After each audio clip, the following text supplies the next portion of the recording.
নমস্কাৰ শিক্ষাগুৰুসকল, আপোনালোক সকলোকে মোৰ ইউটিউব চেনেল আমিনুল চিয়াচিলৈ পুনৰ এবাৰ স্বাগতম জনাইছোঁ। আপোনালোক যদি ট্ৰেইনিঙলৈ যাবলগীয়া হয় তেতিয়াহ'লে শিক্ষা হেতুত আপোনালোকক এবচেণ্ট দেখুৱায়।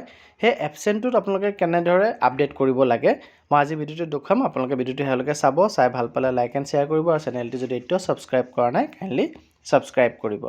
আপোনালোকে শিক্ষা হেতু পৰ্টেলত লগইন কৰিবলৈ সকলোৱে জানে। শিক্ষা হেতু পৰ্টেলত লগইন কৰি পেলাই ওপৰৰ এই চুকটোত থকা যোনটো তিনিটা আছে তাত আপোনালোকে ক্লিক কৰিব। ক্লিক কৰিলে ডেশবৰ্ডটো ওলাই আহিব আপোনালোকৰ বিদ্যালয়ৰ। তাৰপিছত আপোনালোকে তলৰ এটেণ্ডেন্স মেনেজমেণ্টত যদি ক্লিক কৰে তেতিয়াহ'লে তাত তিনিটা অপশ্যন ওলাব। তাৰে প্ৰথম টিচাৰ এণ্ড ষ্টাফ এটেণ্ডেন্সত আপোনালোকে ক্লিক কৰিব। ক্লিক কৰিলে আপোনালোকৰ বিদ্যালয়ৰ শিক্ষকসকলৰ প্ৰেজেণ্ট এবচেণ্টৰ ষ্টেটাছটো আপোনালোকৰ সন্মুখত শ্ব' কৰিব। তাৰে যোনজন শিক্ষক ট্ৰেইনিঙত থকাৰ কাৰণে এবচেণ্ট দেখুৱাই আছে তেখেতৰ এবচেণ্টটোৰ তলত আপডেট ৰিজন বুলি অপশ্যন আহিব।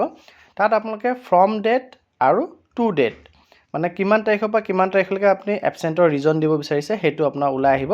তাত আপোনালোকে ফ্ৰম ডেটটো কিবা এটা চিলেক্ট কৰিব, কোনোবা এটা ডেট যোনদিনা ডেটৰ পৰা আপুনি ট্ৰেইনিঙলৈ গৈছে, আৰু টু ডেটটো যোনদিনাখনলৈকে আপুনি ট্ৰেইনিঙত আছে। তাৰপিছত এবচেঞ্চৰ ৰিজন আপুনি দিব লাগিব। এবচেঞ্চৰ ৰিজন অপশ্যনটোত গৈ পেলাই আপুনি তাত যদি ক্লিক কৰে তেতিয়াহ'লে আপোনাৰ সন্মুখত ট্ৰেইনিং বুলি অপশ্যনটো ওলাই আহিব। আপোনালোকে সেই ট্ৰেইনিং অপশ্যনটো সিলেক্ট কৰি দিব।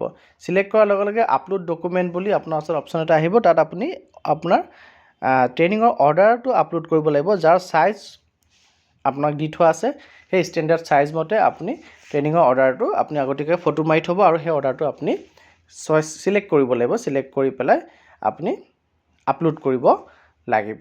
আপোনাৰ ট্ৰেইনিঙৰ অৰ্ডাৰটো আপুনি সিলেক্ট কৰি পেলাই আপলোড কৰাৰ পাছত তলত চাব ছাবমিট বটনটো পাব।